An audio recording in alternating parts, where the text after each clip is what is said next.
Bonjour Franck, bonjour à tous. Aujourd'hui, je suis avec Franck Panier, manager de transition spécialisé sur les métiers de la logistique. Pour commencer, est-ce que tu peux te présenter et nous dire qui tu es? Alors bonjour Yann, donc je m'appelle Franck Panier, j'ai 51 ans, je suis manager de transition, j'ai commencé le management de transition il y a maintenant 12-13 ans. Et puis je suis dans la région sud depuis quelques années, après un parcours un petit peu partout en France sur des missions, voire des postes en CDI, un peu partout en France dans différents domaines d'activité. Est-ce que tu peux nous parler du coup un peu des métiers sur lesquels tu interviens et peut-être après nous parler des missions aussi sur lesquelles tu es intervenu? Alors, j'interviens au début de ma carrière plutôt sur l'opérationnel pur, sur la gestion d'entrepôt, avec les premières apparitions du cross-dock dans le métier de la distribution. Euh, j'ai ensuite évolué sur des fonctions un peu plus de stratégie et d'organisation, sur donc des services de direction logistique et de supply chain. Et je me suis intéressé assez tôt à la supply chain, qui est comme tu le sais, Yann, un grand fourre-tout dans lequel, on va dire un grand meuble dans lequel il y a plein de tiroirs et dans lequel on peut ranger de l'administration des ventes, de l'informatique ou pas. Et du coup, la supply chain, c'est quelque chose qui m'a bien plu parce que effectivement, on arrivait à toucher d'autres services d'une entreprise. Mhm. Et, euh, et du coup, j'ai une appétence pour la logistique, achat, supply chain. Et puis, de fil en aiguille, on m'a confié des directions supply chain de groupes dans l'agroalimentaire depuis quelques années maintenant. Donc, je suis spécialiste plutôt en agroalimentaire, avec les contraintes qu'on connaît sur la distribution de produits à température dirigée, mais aussi des contraintes qui sont liées au cahier des charges de la grande distribution, avec tout ce qu'on connaît aujourd'hui, avec des réglementations qui sont quand même pas toujours évidentes à mettre en place ou à comprendre des fois. Bien sûr. Et puis j'ai eu à gérer aussi une direction générale d'une entité d'un groupe. C'est une expérience aussi assez intéressante avec la reprise d'une partie du personnel d'une entreprise qui périclitait, et puis la montée en puissance et la création de cette entreprise. Et quel est du coup le rôle du manager de transition dans la logistique et dans la supply chain spécifiquement? Alors, le rôle du manager de transition, c'est une question assez simple, mais en même temps pas toujours évidente à comprendre. Un manager de transition, c'est quelqu'un qui va apporter une analyse, une expertise, et qui va essayer de la reformuler et de l'adapter par rapport à un besoin précis d'une entreprise. Mhm. Ça impose plusieurs choses parce qu'un manager de transition, comme c'est indiqué, il est là en transition, c'est-à-dire qu'il est là pour une période très courte. En général, on trouve des missions de 3, 6, 9 mois. Et ça impose plusieurs choses. Ça impose une analyse rapide de la situation. On évalue le contexte, on identifie les dysfonctionnements, les enjeux prioritaires qui sont souvent ceux qui sont donnés par la direction générale, mais aussi ceux qui sont donnés par les managers clés de l'entreprise. Mhm. On définit très vite un plan d'action. Donc ça veut dire qu'on le fait en collaboration aussi avec toutes ces équipes. Et ça, c'est aussi la difficulté ou l'enjeu du manager de transition, c'est d'avoir factuellement quelque chose de très rapide et de compréhensible par tous. Et puis, la différence qu'on a par rapport à un consultant, c'est qu'on a la mise en œuvre, on a la conduite du changement. Donc, on a un pilotage opérationnel de ce qu'on aura écrit, de ce qu'on aura fait valider par la direction générale. Et puis, une notion importante, c'est que un manager de transition, il est directement intégré à l'équipe de direction, ce qui n'est pas le cas d'un consultant. Un consultant peut être attaché à un service pour une problématique propre et parfaitement localisée, alors qu'un manager de transition, généralement, il est là aussi pour prendre les rênes d'un service, soit parce que c'est une nouvelle création, soit parce qu'il n'y a personne et qu'il faut aussi accueillir le prochain. Et du coup, on a une résolution de crise généralement à gérer, qui peut être diverse, hein. Ça peut être une perte d'un dirigeant, une difficulté financière, un conflit social ou une restructuration. On a des fois des entreprises qui font des fusions-acquisitions et sur lesquelles, comment on fait pour intégrer une nouvelle entreprise? On ne sait pas faire. Euh, et puis, tout ça, en étant hyper rigoureux, en étant hyper synthétique, en étant très dans le dialogue et dans l'empathie des gens, quel que soit le niveau et l'échelon, ça peut être du simple préparateur de commandes au directeur de service, voire au directeur général ou aux actionnaires. Donc, ça impose des reportings rigoureux, mais surtout, ça impose une transmission du savoir. C'est-à-dire que nous, on est là pour transmettre. La transition, elle est vraiment là pour se dire que je suis pas forcément que la roue de secours, je suis aussi l'outil qui va permettre de faire une sorte d'embrayage ou de courroie de transmission entre l'avant et l'après. Donc l'idée, c'est vraiment aussi de préparer le terrain, d'accompagner, tout en gardant en tête qu'on est là sur une durée limitée de notre mission. Et spécifiquement à la logistique et la supply chain, sur quel type de mission on te sollicite ou peut-être on sollicite des managers de transition? Alors pour ma part, moi je suis plutôt attaché à la logistique opérationnelle terrain, c'est-à-dire vraiment, par exemple, une problématique industrielle, un site qui doit être transformé, par exemple, parce qu'on va accueillir des robots, parce que on va accueillir un nouveau type de produit, on va faire de la transformation, on souhaite étendre notre capacité à stocker des produits en température dirigée. On a une problématique aussi de distribution. On a la marchandise, mais on ne sait pas la livrer. Vers qui s'appuyer? Est-ce qu'on doit le faire en propre, en externalisé? Toutes ces questions-là, on peut m'appeler souvent, ça je l'ai souvent fait, sur de la géostratégie, c'est-à-dire que, où placer nos entrepôts de logistique en France? Est-ce que l'adage de dire qu'il faut être plus près du client, est-ce que c'est encore aujourd'hui d'actualité? Il y a aussi des entreprises qui disent, bah, moi j'ai 6 ou 7 sites en France, il m'en faut plus que 2. Mais en même temps, on a un problème social, donc il faut aussi nous accompagner, nous aider.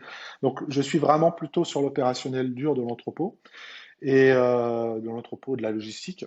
Et je suis plutôt, moi, sur les produits agroalimentaires depuis une quinzaine d'années, que ce soit sur les produits surgelés, les produits transformés et sur les produits ambiants Ok. secs. Voilà. Et ok, très clair. De mémoire, tu avais un process d'intégration, toi, dans les entreprises où tu arrives assez spécifique. Est-ce que tu peux nous en parler un peu? Est-ce que c'est toujours d'actualité? Enfin voilà, comment tu fais quand tu débutes une mission? Alors, l'objectif principal quand on arrive en tant que manager de transition, c'est généralement, quand c'est clair avec le client, on prend une responsabilité opérationnelle directe. On est donc déjà dans le moule de se dire que stratégiquement, on a une position. Voilà. Et on va faire comme le fait un consultant, c'est-à-dire qu'on va analyser et assez rapidement, on va diagnostiquer et recommander. La simple chose, c'est que nous, la recommandation, on va la transformer sur un plan d'action. Mhm. Donc on va donc travailler sur un plan d'action. Donc moi généralement j'analyse la situation assez rapidement. Donc je vais voir tous les services, je vais voir tous les responsables de service, mais aussi les opérationnels, parce que des fois, parfois, les responsables ne savent pas forcément comment travaillent leurs collaborateurs. Donc ça veut dire que généralement, ce que je fais à tous les coups, je l'ai fait récemment encore pour les restaurants du cœur sur lesquels j'ai fait une mission de 5 mois. On va faire ce qu'on appelle un peu un schéma fonctionnel. C'est-à-dire qui fait quoi dans l'entreprise et puis surtout à quel moment. Parce que c'est hyper important, c'est-à-dire que lorsqu'on va mettre en chose des places, des actions, il faut que ça soit compréhensible et que ça soit gérable pour l'entreprise et pour les collaborateurs. Parce que sinon, on va leur dire, ouais, mais maintenant vous allez faire ça, ils vont pas comprendre. Mhm. Il faut leur dire qu'à un moment donné, il y a des actions qui se font qui se télescopent, ou alors des actions qui se font pas au bon moment dans la journée, ou alors des actions qu'on fait qui n'ont plus aucun sens, parce D'accord. que l'outil peut être développé, parce que l'organisation autour d'eux peut changer pour leur faciliter le travail. Donc on va prendre vraiment le spectre large, c'est-à-dire l'ensemble de l'organisation. Et donc on va faire un diagnostic et on va mettre le doigt sur des dysfonctionnements. Donc schéma fonctionnel, on regarde effectivement là où il y a des télescopages, où il y a des choses à améliorer, et on définit le plan d'action. Et on le fait toujours avec eux. Quand je dis avec eux, c'est-à-dire avec les responsables de service, avec la direction générale. Et puis ensuite, on met un plan de transformation en place. Le plan de transformation, il va avoir généralement une étape, 2 étapes, 3 étapes. Parce que la première étape va être vraiment de, de préparer le terrain pour que la transformation soit acceptable, comme je l'ai dit.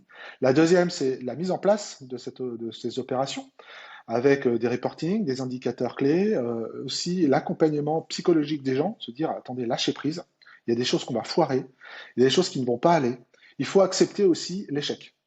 Ça, c'est hyper important parce que généralement, les opérateurs qu'on va avoir besoin avec nous pour pouvoir évoluer, pour pouvoir progresser, sont souvent, on va dire, encerclés par des KPI, des indicateurs de performance.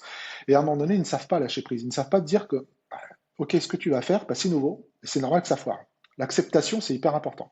Donc ça, on va effectivement, le pendant, c'est ça, c'est hyper important parce qu'on peut aussi avoir, et on en a déjà parlé, mais pas à l'antenne, mais ensemble, c'est-à-dire qu'on va avoir aussi une contrainte des fois sociale. On va avoir des gens qui vont être contre le changement, hermétiques, on va avoir des syndicats qui vont s'interposer, on va avoir des tensions internes, et que le collaborateur va subir aussi, et que nous, indirectement, on va subir aussi, et qui risque de ralentir la marche en avant. Et la troisième étape, qui se fait en deux temps, la troisième étape, elle est le résultat. C'est-à-dire qu'aujourd'hui, opérationnellement, les indicateurs sont mis en place, la transformation a eu lieu, voilà ce que ça apporte. Et ensuite, c'est la préparation de la suite. La préparation de la suite, c'est mon pilotage opérationnel, il est quasiment terminé. On a mis les bons processus, on a mis les hommes aussi ou les femmes au bon endroit au bon moment. On a peut-être aussi redéfini leur fiche de poste, leurs objectifs, mais on va transmettre. La transmission de savoir, c'est simplement aussi peut-être rédiger un manuel, c'est ce que je fais généralement, avec des fiches de poste, mais aussi à l'arrière des fiches de poste, un peu le caractère ou la personnalité qu'il faut derrière chaque poste. Et on s'y retrouve, et donc on fait une sorte de portrait chinois, de portrait assez on va dire, succinct, mais quand même assez précis de la personne actuellement qui fait ce travail-là. Et souvent, ça les aide énormément aussi à se projeter. Nous, on est là que pour un certain temps, une semaine, 2 semaines, 3 mois, 6 mois, 9 mois, et on va transmettre des compétences et on va transmettre aussi l'assurance, la confiance. Et ça, on le sait très bien, quand on est patron d'une entreprise, on n'a pas forcément le temps pour tout ça. Un manager de transition, il n'est pas là que pour faire de l'opérationnel, il est là aussi pour aider, inculquer, former, rassurer, accompagner. Et puis, c'est dans notre ADN, un vrai manager de transition, il sait qu'il n'est là que pour un certain temps. Et puis surtout, c'est aussi de transmettre et de partir.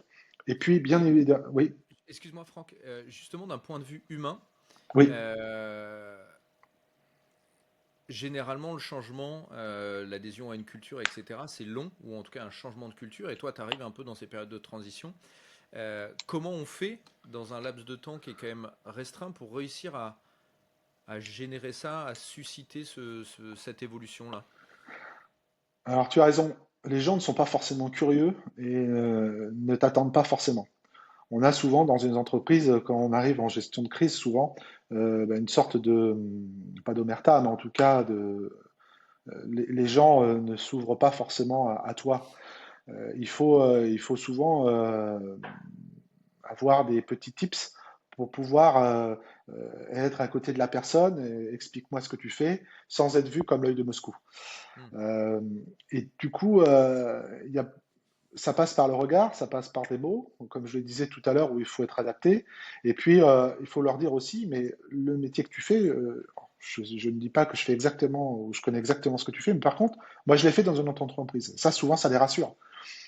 De prendre quelqu'un, un manager de transition, qui a toujours fait de l'opérationnel pur, naturellement, les gens vont le ressentir.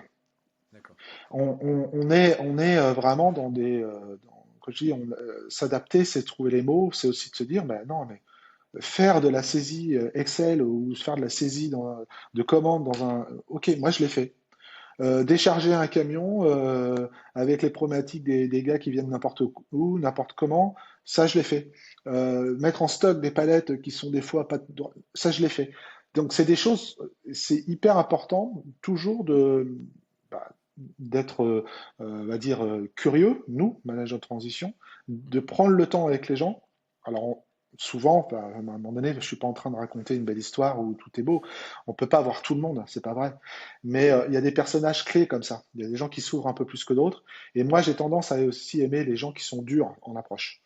Et, euh, et j'ai eu une expérience dans le passé où effectivement je suis arrivé dans une situation qui était compliquée. On m'a dit il y a des petits problèmes en logistique. Bon, c'était effectivement, il y avait des problèmes de logistique, il y avait aussi des problèmes de vol, il y avait aussi des problèmes de syndicats, il y avait des 3 heures, de problèmes, quoi tu parles? voilà. Et du coup, ça a été dur parce que soit tu te dis que la direction n'était pas au courant, soit la direction n'a surtout pas voulu pour faire venir quelqu'un. Bon. Mmh. Donc on a aussi ça, il y a aussi des choses qui nous échappent, il y a des choses aussi qui ne sont pas, qui sont aussi nouvelles pour nous, managers de transition. Et si on n'est pas hermétique à tout ça, si on n'arrive pas à être fort mentalement, eh ben on reste peut-être simplement entre guillemets consultant ou on préconise et on n'est pas forcément opérationnel. C'est vraiment ça la grosse différence. Mais moi, ça m'anime. Si j'ai pas de difficulté, si j'ai pas d'homme, de femme ou de tempérament, ça va me manquer. Je vais pas faire une bonne mission. Et justement, alors, cette expérience, le nom du client, etc., on n'a pas besoin de le savoir et le cadre, etc. Mais justement, est-ce qu'on peut quand même rentrer un peu sur ce cas-là pour que tu nous expliques, bah, voilà, on te donne ta feuille de route, tu fais les entretiens, etc. Salut Franck, il y a ça, ça, ça, ça va pas Mm. là, etc. Toi, tu débarques, la fleur au fusil, plein d'énergie, plein d'envie. Jeune. Comment, petit 1, petit 1, tu découvres tout ça? Parce que tu aurais aussi très bien pu, comme certains, je suis manager de transition, j'arrive et je survole et peut-être je vois pas le truc. Et petit 2, bah, comment tu gères ça? Comment tu gères ça? Est-ce que tu as je sais pas, une procédure, un déroulé, une organisation? Enfin bref, qu'est-ce qui se passe enfin voilà, est-ce qu'on peut avoir le déroulé, ta méthodologie que tu as appliquée là-dessus? Et juste, on est bien d'accord que c'est sur un sujet dans la logistique, hein. Oui, tout à fait. Logistique opérationnelle sur une direction d'opération. Ouais. Ok, En fait, ce qui se passe, c'est que je rencontre le directeur régional, qui est aussi le directeur multisite, ouais. dans une très très grosse boîte multinationale, bon, Convater. Et puis, bien évidemment, on m'explique que, a priori, l'entrepôt fonctionne, mais qu'on a, il semble-t-il, une très mauvaise productivité, qu'il y a des écarts de stock significatifs où on suspecte du vol, mais qu'on n'a jamais réussi à le détecter, et que, effectivement, d'une manière assez euh, pas très marquée, mais qu'il y a une grosse équipe de livreurs, puisqu'il y a plus de 60 chauffeurs-livreurs qui sont là, bah, en font un peu à leur tête et ils ont un patron qui est un homme sympathique, mais qui n'a pas tendance à faire ce que veut la direction. C'est plutôt une forte tête et voilà. Donc on me dépeint quelque chose de très succinct qu'on voit ou qu'on imagine dans beaucoup d'entreprises, mais voilà. Et puis en définitive, une fois que je rentre dans l'entreprise et que je commence à prendre ma mission en main, je me rends compte que les difficultés de l'entrepôt, c'est simple, c'est qu'on est dans du multitempérature, il y a on est quasiment en 3-8, pas tout à fait, mais presque, et que les gens, c'est du parti fini. Donc, alors, parti fini, tu te dis, bah, ok, mais Explique-nous un peu pour ceux qui ne savent pas ce que c'est le parti fini. alors, le parti fini, alors je pense que ça existe un peu moins, mais en tout cas, ça existe, ça doit exister encore. C'est-à-dire que je considère que j'ai une liste de tâches à affecter. Je l'affecte à des préparateurs de commandes ou à des opérationnels. Et quand ils rendent la feuille et qu'ils ont terminé la fiche qu'on leur a donnée, ils partent chez eux. Peu importe Bon, les heures de travail. voilà. Donc, du coup, tu te dis deux choses. La première, c'est que soit il y a qu'une vague de travail et que, effectivement le matin, quand le patron est là et qu'il confie la liste des tâches à chacune des personnes, bah, il a l'entièreté de ce qui va se passer dans la journée et qu'il n'y aura pas de nouveaux batchs de commandes qui vont arriver dans la journée. Bon, ok. Et la deuxième, c'est que tu te dis bah, que les gens sont très organisés, très rigoureux et que quand ils remettent leur matériel, parce qu'à l'époque on faisait de la préparation vocale, mais aussi sur du frais, quand ils remettent leurs effets, bah, après ils vont voir quand même le chef, l'organisation, ils remettent un document et ils s'en vont. Pas du tout. On se retrouvait à commencer à 7 heures du matin et à 9h30, bah, on commençait à avoir les gens qui partaient à 10 heures, à 11 heures, à midi. Bon, en tout cas, on se retournait et il n'y avait plus personne. Donc là, c'est quand même compliqué. On travaillait pour la restauration hors foyer, la restauration hors domicile, avec des grands comptes comme Sodexo, Elior, et on livrait à peu près entre 800 et 1200 clients par jour. Bon, c'était pas non plus n'importe quoi. On faisait à peu près 80 tonnes, 90 tonnes de marchandises par jour en préparation et en expédition. Donc ça pesait. C'était pas du lundi au samedi, ça comptait. Donc ça, c'était la première des choses. La deuxième, c'est qu'on avait des chauffeurs qui partaient, qui prenaient la marchandise et qui revenaient avec la moitié du camion. En lui disant, bah non, bah, le client, en fait, je me suis présenté, il n'était pas là. Et en fait, en grattant, bah, je me rendais compte qu'il ne respectait pas la feuille de route, que quand le client demandait à être livré entre 9h et 11h, le chauffeur arrivait à 8h ou à midi, donc forcément, soit dans le rush, soit le client n'était pas là, et qu'on avait une perte de marchandises incroyable, en sachant que donc cette marchandise, il faut la réintégrer au stock. Mais quand, en parallèle, tu te dis que bah, les préparateurs sont déjà plus là, tu l'as fait quand la réintégration de marchandises? Donc, tout était, voilà. Tu rajoutes à cela du vol, parce qu'on a fait des inventaires, on avait des écarts incroyables, et en fait, on s'est rendu compte qu'il y avait certains chauffeurs qui étaient en bisbille avec d'autres chauffeurs qui étaient à l'extérieur. Ils déclaraient en perte ou en livraison, ils signaient à la place du client, il y avait des écarts, enfin, je vous en passe et des meilleurs. Et puis, quand j'ai commencé à vouloir remettre tout ça en place, la direction générale a pris peur, elle dit oh là là, me te rends compte, c'est compliqué socialement. Donc j'ai senti, et là, je n'ai peut-être pas été assez fin, j'ai senti que j'allais me sentir seul. Et effectivement, je me suis senti vraiment seul. Parce que quand j'ai commencé à gratter et à mettre des plans de rigueur, c'est-à-dire que j'ai voulu arrêter le parti, enfin, le terminer parti. Donc ça veut dire que Qui était contractuel? alors, non, qui n'était pas contractuel, mais qui était instauré depuis quelques années, puisque c'est une grande maison et qui faisait ça dans quelques endroits. Donc, effectivement, bah non. Donc, on a fait des réunions CSE, on a fait des réunions avec la direction générale en disant, voilà, là, on va changer. Voilà les fiches de poste, voilà les règles. Donc, vous pouvez plus maintenant partir. Voilà, vous devez travailler 7 heures par jour et c'est comme ça. Bon. Donc ça, déjà, je me suis fait appeler Léon, j'avais tous les noms possibles et imaginables. Quand j'ai commencé à mettre en place des inventaires tournants, de la rigueur, de l'inventaire avec un outil, un PDA, Juste là, tu rentres dans plein de sujets techniques, ça va peut-être oui, pas parler à tout le monde. oui. C'est quoi un inventaire tournant? Alors, inventaire tournant, l'idée c'est que avant les inventaires, enfin, souvent les inventaires, ils sont à peu près listés d'une semaine sur l'autre, d'une journée sur l'autre, où on sait que le lundi on va faire ça, le mardi on va faire ça, le mercredi on va faire ça. L'inventaire tournant, il change un petit peu.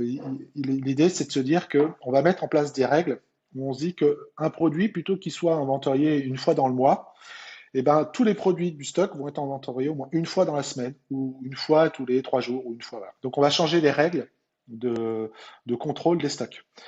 Et puis, on peut l'adapter selon les produits. On a des produits à petite valeur sur lesquels on va se dire si on trouve un écart, c'est pas là-dessus que ça va être le plus important, donc on va aller sur des produits plus importants. Je donne un exemple. Sur du vin, on va aller sur des bouteilles de champagne ou sur des alcools un peu forts. Sur les produits frais, on va aller sur, par exemple, de la mozzarella, des produits, des fromages ou alors du saumon, des choses, ou du caviar, par exemple. Donc on va cibler, donc on va adapter aussi nos inventaires en fonction justement de l'enjeu derrière. Ok. Et du coup, bah, ça brouille un petit peu l'organisation, les pistes. J'ai fait en sorte que n'importe qui puisse faire un inventaire. C'est pour ça qu'on a utilisé l'outil qui était faisable hein, jusqu'à présent, mais que personne n'utilisait, le PDA. Donc n'importe qui pouvait faire un inventaire à n'importe quel moment de la journée. Donc ça a un peu troublé l'organisation et je me suis rendu compte que ça commençait à beaucoup ronfler dans mon dos.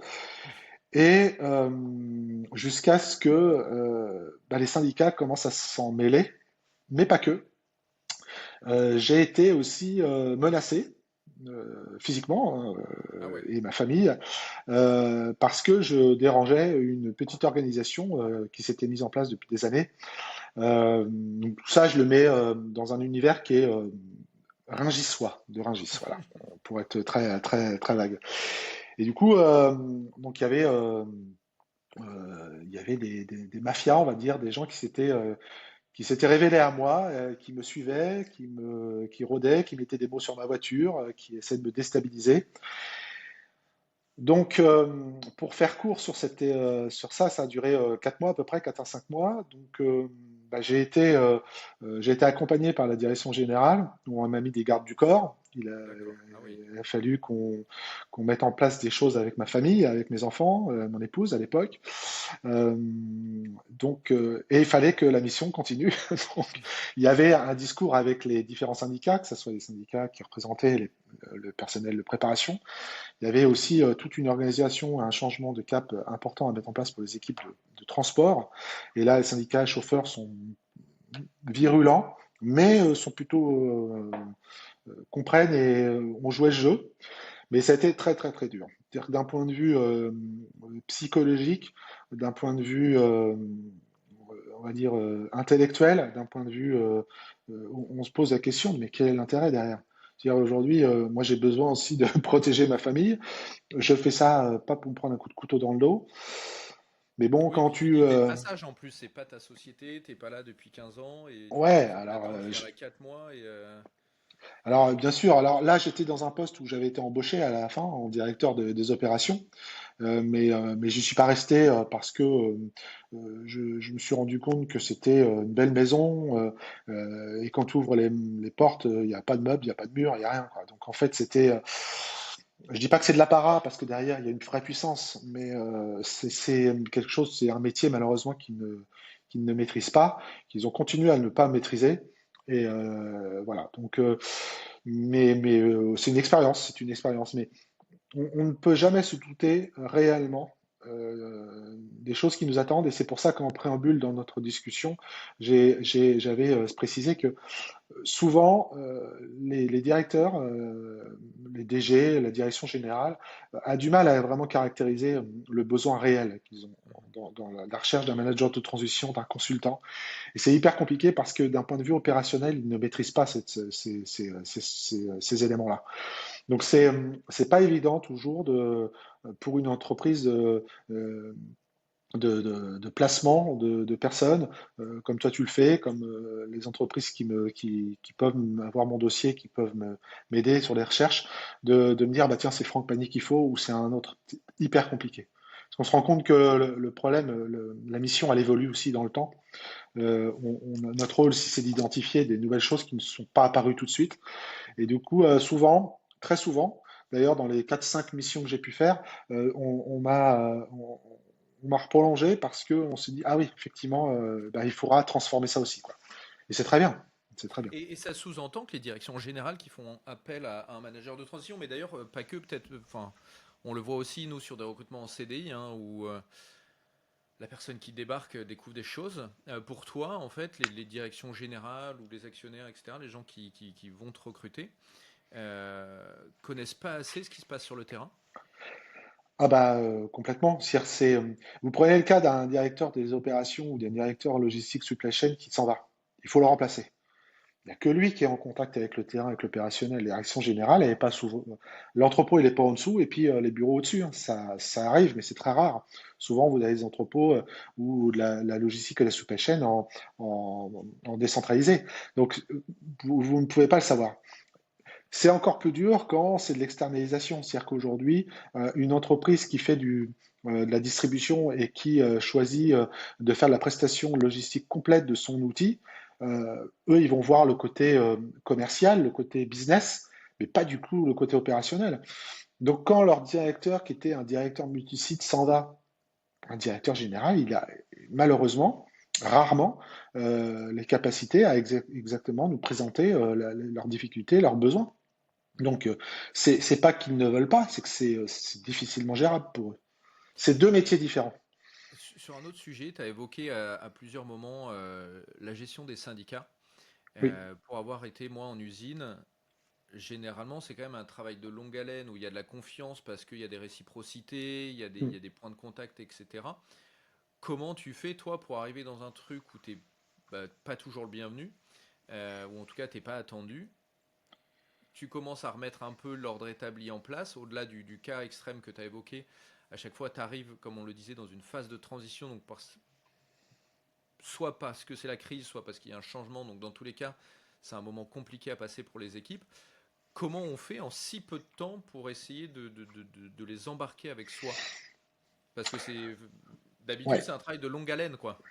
Alors, je vais répondre en deux temps parce que il y a s'intégrer à une organisation où il y a pas, et puis l'autre part, c'est parler aux syndicats qui peuvent se faire de manière concomitante ou non.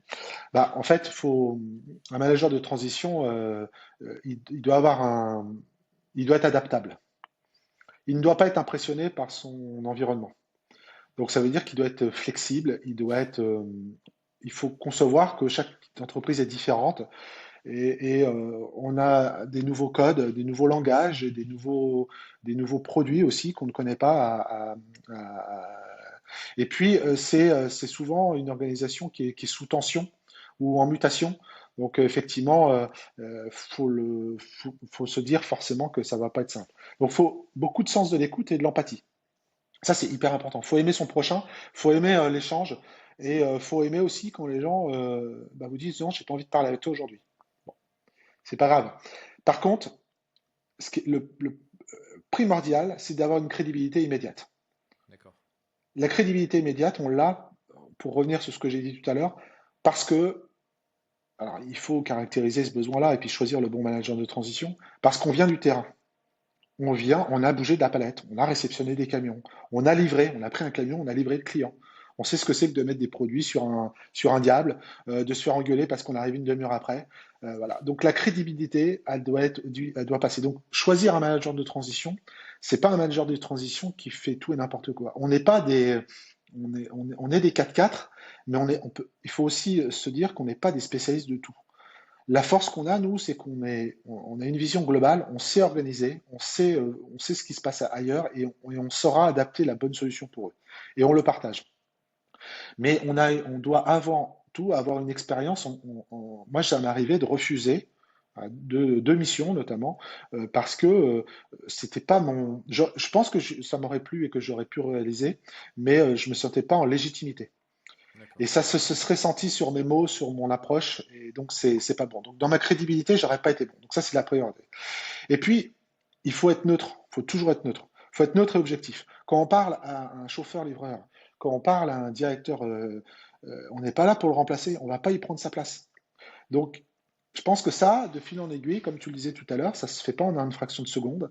Ça met un peu de temps. Le mec, quand je parle avec lui, ah ouais, il m'a donné un exemple. Ah bah ouais, mais c'est ce que je vis. Donc, et il va lâcher prise, il va lâcher prise. Et ça aussi, faire des trucs tout cons, mais une fois par semaine, je fais toujours, par exemple, un repas ou une pizza, ou j'apporte le café ou les croissants, et tu fais des petits trucs informels à droite à gauche. Tu peux pas le faire dans tous les services, mais tu le fais en sorte que. Donc, il y a un vrai don de soi, et voilà. Et puis surtout, il faut être capable de gérer le stress et, comme je disais tout à l'heure, l'incertitude ou l'inquiétude des gens qui sont en face de nous.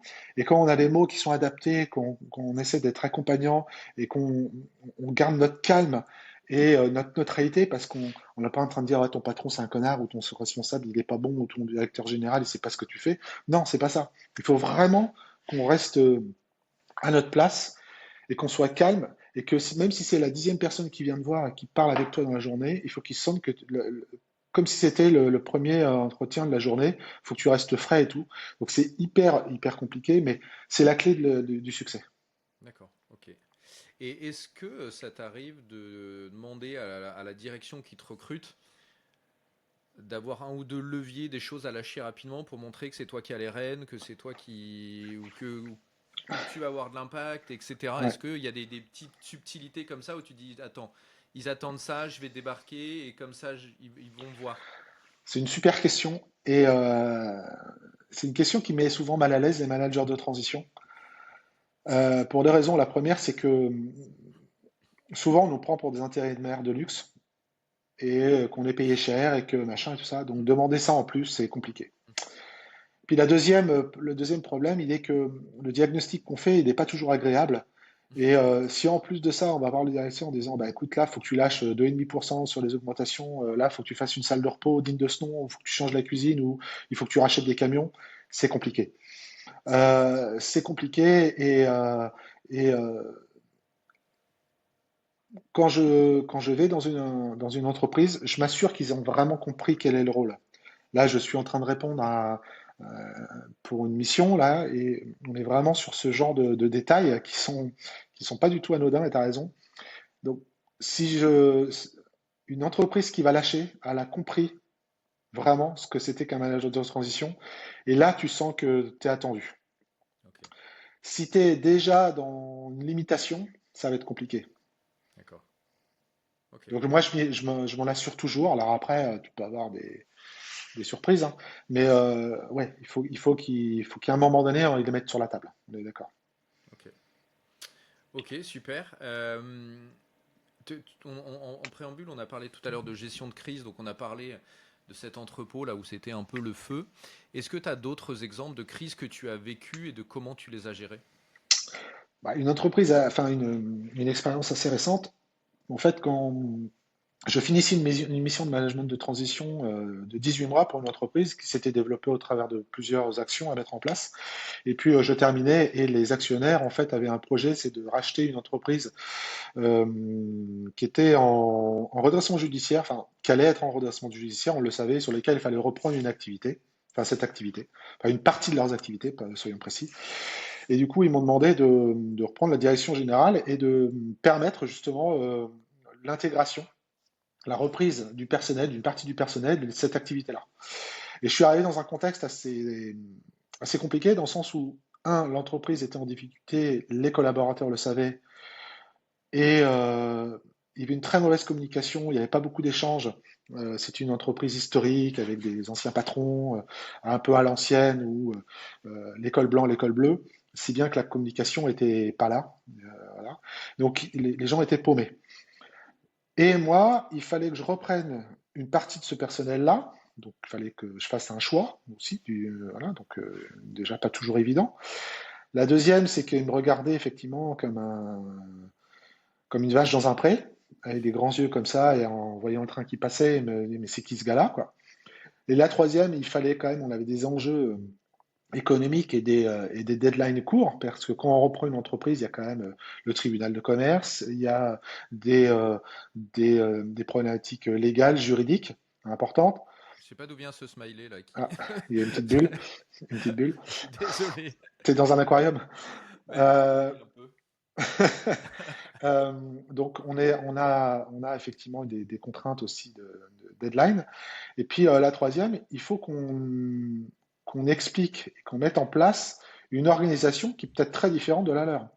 En l'occurrence, mettre en place des outils logistiques, des outils informatiques qui ne sont pas les leurs. Et en fait, il faut faire cette courroie de transmission entre tous ces aspects-là, régler nos problèmes effectivement de contrat, d'emploi du temps, d'organisation, de communication à l'extérieur aussi. L'entreprise, elle s'appelle plus comme ça, mais elle s'appelle comme ça maintenant. Inculquer nos règles, notre savoir-faire, notre méthodologie avec des gens qui ont des fois 20 ans, 30 ans, 40 ans d'ancienneté. Et ça, c'était compliqué. Donc, je suis pas arrivé dans une gestion de crise, comme j'ai pu l'expliquer un petit peu auparavant, dans une autre forme de crainte et de défiance. Dans une entreprise qui péricliter. Alors, comment rendre pérenne une entreprise qui, alors qu'on va faire quasiment la même chose, là par contre va pouvoir performer. Et du coup, il s'installe un doute dans la tête des gens, s'installe un doute dans les organisations. Et pour ma part, c'était une expérience hyper enrichissante qui a duré 4 ans. Pratiquement dans une région que je connaissais pas. Euh, et voilà, donc c'est une autre forme d'approche, mais avec les mêmes enjeux. C'est-à-dire qu'il faut avoir du leadership, il faut avoir une légitimité, il faut avoir une sens de l'écoute, il faut avoir l'orientation de résultats, il faut avoir une neutralité, il faut une capacité à gérer le stress et les incertitudes des collaborateurs. Donc, mais sur une dimension un peu différente. Et 4 ans, on est encore dans le management de transition? Non, non, non. Là, pour des raisons légales et ils m'ont fait signer un contrat. D'accord. parce que justement, il y avait justement toutes les problèmes pénal et ainsi de suite, puisque j'étais directeur d'une société, d'une entité. Donc là, non, non. Non, mais ce que je veux dire par là, c'est que j'ai utilisé Les mêmes leviers. les mêmes leviers, la même expertise pour la reprise, sauf que là, je savais qu'on se faisait et que c'était moi qui allais prendre les rênes de ce truc-là jusqu'à nouvel ordre. Donc c'était, mais en définitive, les enjeux sont les mêmes enjeux. Il faut transformer rapidement. Donc, euh, Ok. donc moi, je me suis vraiment là-dessus, focusé sur ça. Ok, super. Super. Est-ce que tu vois d'autres facettes du management de transition ou parce qu'on a parlé beaucoup de management de transition et finalement moins de logistique et de supply pure. Est-ce qu'il y a des choses qu'on doit retenir vraiment sur le... Parce que le management de transition, j'interviewais il y a quelques jours Ingrid qui a créé le réseau Être Manager sur LinkedIn. Oui. Donc on a parlé du management de transition dans l'ensemble. Est-ce que toi, tu vois des spécificités au job de manager de transition dans la logistique slash la supply chain, même si je fais vraiment le distinguo entre les deux? Euh, c'est une question qui est intéressante.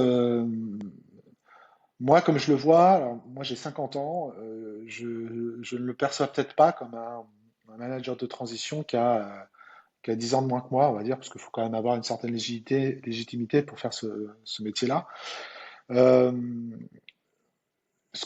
moi je retiens de plus en plus, c'est que on attend un manager de transition sur des missions, en tout cas des compétences. Il y a 15 ans, on ne nous posait pas cette question-là. D'accord. Je m'explique. Euh, je vais donner un exemple. Euh, la- L'aspect juridique ou l'aspect contractuel, euh, c'est des choses pour lesquelles moi j'appelais le service juridique et qui prenait le relais. Là, on nous demande vraiment d'avoir une compétence, une analyse. On parle des méthodes HACCP, d'hygiène et de sécurité, on parle de plein de choses et on se rend compte que la direction supply chain, comme je le disais tout à l'heure, c'est un grand meuble dans lequel il y a plein de tiroirs. Et il faut faire très attention, c'est-à-dire qu'un manager de transition ne peut pas remplacer tout le monde. Euh, on se fait souvent embarquer dans notre histoire parce qu'on l'écrit aussi comme étant des omnipotents, des gens qui peuvent répondre à quasiment tout, mais c'est pas vrai. Donc il faut être super sage. Et je me rends compte là depuis 3 ans, 4 ans, que légalement, juridiquement, contractuellement, on nous demande des choses qui sont hyper touchy. Moi, il arrivait qu'on me demande de remplacer la responsable qualité parce qu'elle était partie et qu'il fallait voilà, signer des documents, être sur la veille d'information et de formation. Enfin, c'est un autre job, quoi. Donc, moi, je le vois sur ça, c'est-à-dire que il faut être nous managers, mais aussi les organisations, les directeurs généraux, directrices générales, il faut qu'ils soient très prudents sur ce qu'ils nous demandent aussi, parce que on est, comme je disais, des 4x4, on est des bons experts, mais on n'est pas des experts fins dans tous les métiers, dans toutes les, on le vend, on est capable de le suivre, mais le manager au quotidien de manière précise, non. Et puis le deuxième que je vois arriver, c'est effectivement euh, tout ce qui est autour de l'IA et tout ce qui est autour de l'automatisation de la chaîne. Euh, on a de plus en plus, on est face à des entreprises qui nous demandent de mettre de la robotique dans les entrepôts et donc de remplacer le personnel. Je prends un exemple assez récent où toute la partie ligne de conditionnement doit être remplacée par des machines. Conditionnement D'accord. de produits, en l'occurrence des fruits. Donc ça veut dire que, ok, mais il faut trouver un industriel, parce que moi j'ai les compétences, il faut trouver le bon matériel, c'est pas toujours évident. C'est des investissements qui sont avec des amortissements qui sont sur lesquels, bon, bah, je l'ai plus ou moins fait, mais spécifiquement là-dessus. Puis d'un point de vue social, il y a qu'est-ce qu'on fait des gens, Hmm. comment on les remplace, comment on communique, comment on anticipe les choses. Donc c'est des choses assez nouvelles que je ne voyais pas encore et sur lesquelles je ne suis pas encore complètement. Je le fais, mais il faut vraiment que la direction générale soit hyper droit dans ses bottes, sache exactement communiquer et déjà anticiper les choses avant qu'on arrive et qu'on nous dise, bah, sans, c'est à toi de faire la communication, quoi. Ok. Et juste, j'ai une réflexion autour de ça. J'ai l'impression que le manager de transition, on achète son expertise à lui, il vient, il arrive, je vais pas dire les mains dans les poches, mais il vient avec lui et lui seul, sans prendre d'expression. Euh, je me trompe peut-être, mais j'ai pas le sentiment que vous débarquiez un peu comme une équipe d'experts où tu sais que tu vas appeler Yann pour le recrutement, tu sais que tu vas appeler Bidule pour, je sais pas, la partie SI, la partie machin, tac, tac, tac. T'arrives pas avec des valises en fait, t'arrives plutôt les mains dans les poches en mode bon bah je viens, je vois, j'analyse et puis je fais appel à mon savoir, mais je fais assez peu. Est-ce que je me trompe sur cette Alors, approche? bon, moi je vais répondre pour ma part, je ne sais pas comment tout le monde fonctionne, mais en tout cas de ma part et puis par rapport à mon petit réseau de managers de transition que je connais,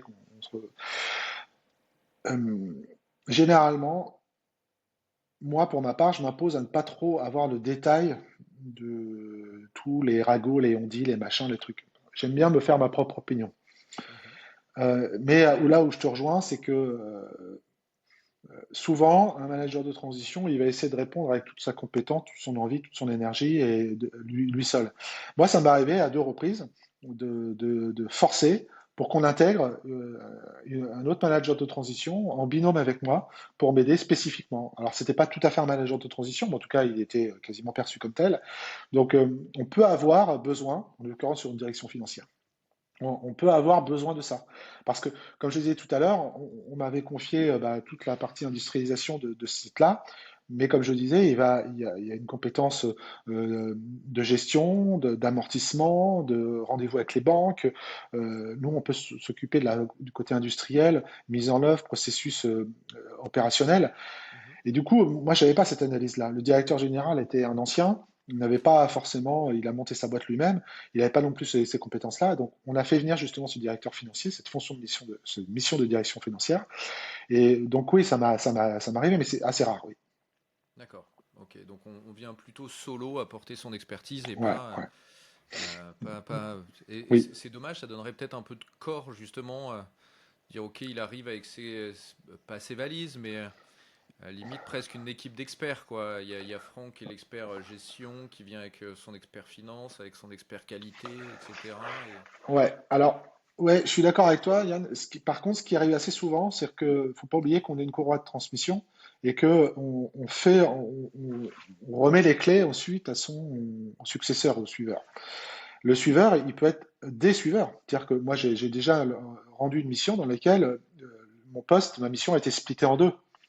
D'accord, Donc, j'ai accompagné, j'ai aidé justement au recrutement de 2 personnes. On avait d'accord. une personne qui était plus sur la partie opérationnelle, donc direction des opérations, d'un directeur, et un autre qui était vraiment direction plutôt stratégie, organisation.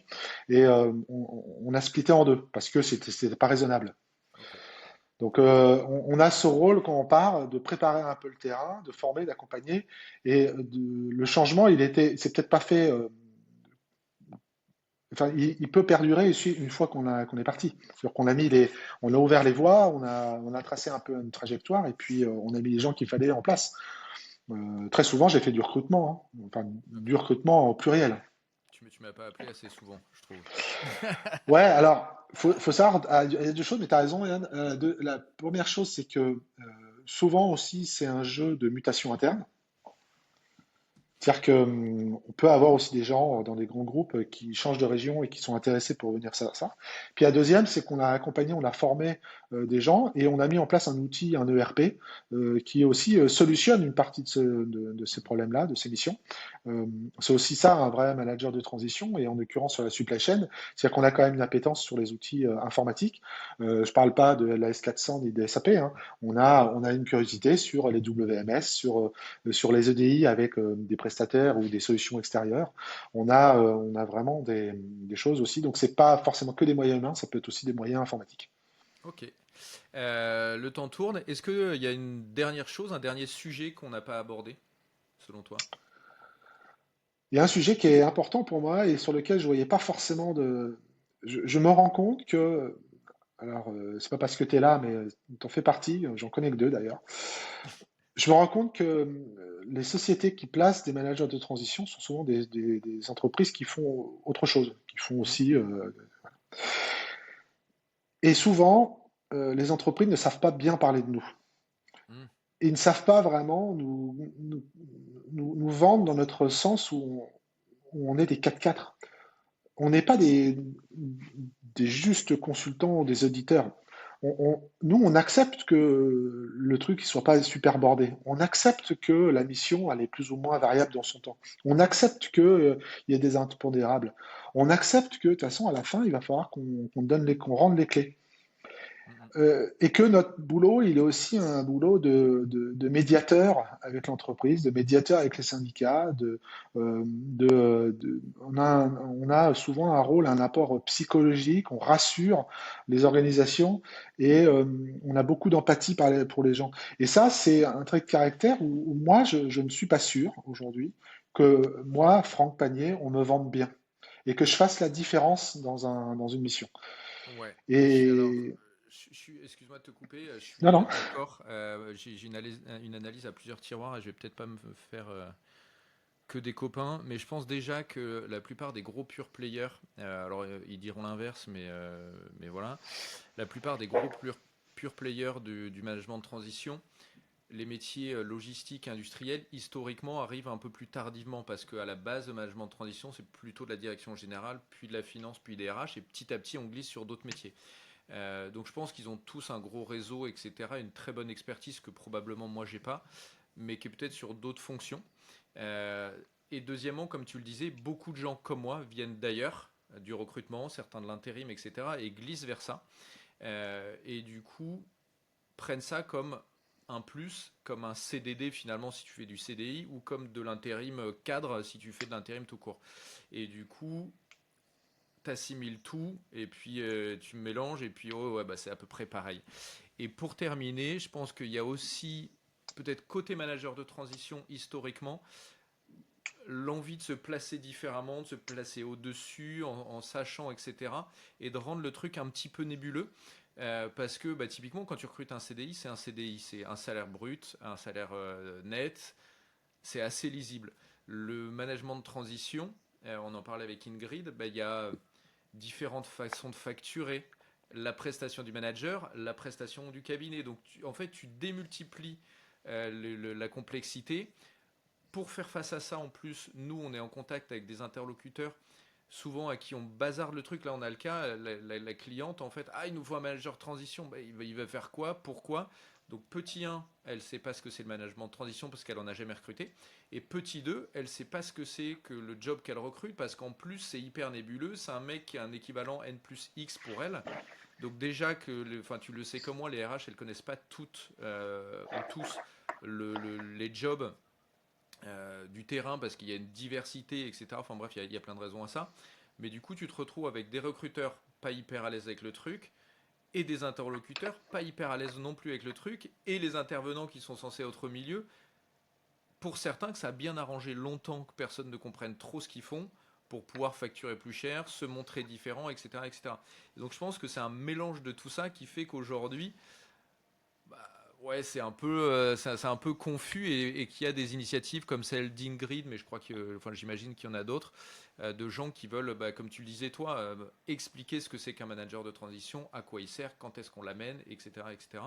Parce qu'en fait, ouais, c'est un mélange de plein de facteurs qui fait qu'on est un peu perdu.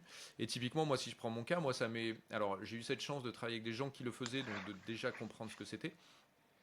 Mais souvent ça tombe dessus parce que ton client il est content, il dit ah bah tiens au fait on a ce truc là, l'intérimaire, on cherche un intérimaire pour être directeur d'un site ou d'un truc. Et en fait, ça commence comme ça. Et donc, toi, t'es pas hyper à l'aise, tu sais pas trop de quoi on te parle, mais tu te dis, attends, je recrute des CDI, je vais recruter un CDD, c'est pareil. Ouais, Et puis, bah, débrouille-toi. Et puis, de l'autre côté, on t'a balancé une patate chaude, parce qu'en plus, on la comprenait pas non plus. Donc, exactement. tu vois, t'as deux bases qui sont quand même pas terribles au Ouais. début. Bref, je pense que c'est un peu ça le truc et qu'aujourd'hui on est quand même dans une phase de transition. Et tu vois, toi, ça fait longtemps qu'on se parle et qu'on se connaît. Cette position de j'explique ce que c'est le manager de transition, elle arrive maintenant en fait. Ça, tu vois, maintenant tu as compris à quoi tu sers, etc. Et du coup, je pense qu'il y a aussi maintenant la volonté des managers de transition de dire attention, on n'est pas des intérimaires, on n'est pas des CDI, on n'est pas des consultants, on est des managers de transition, on est une part spécifique de l'emploi, etc. C'est ça, Voilà. exactement. Bon. Parfaitement d'accord. Mais c'était pas à moi de conclure, alors je vais te redonner la main Hein? pour nous conclure cet épisode. Est-ce qu'il y a des choses voilà, que tu voudrais dire, peut-être sur ton profil à toi enfin voilà. Ah, bah écoute, non, bah je te remercie beaucoup d'avoir pris le temps parce que beaucoup ont peut-être cette idée de faire un petit post sympa sur qui sont ces gens bizarres qu'on appelle des managers de transition. Donc ça, c'est très bien. Donc je te félicite et je te remercie beaucoup. C'est vrai, comme tu disais, ça Merci. fait de nombreuses années qu'on se connaît. On a vu chacun évoluer. Euh, je suis très content. J'attends de voir aussi le retour, comment sera accueilli ce- cette, cette expérience. Mais en tout cas, ce poste.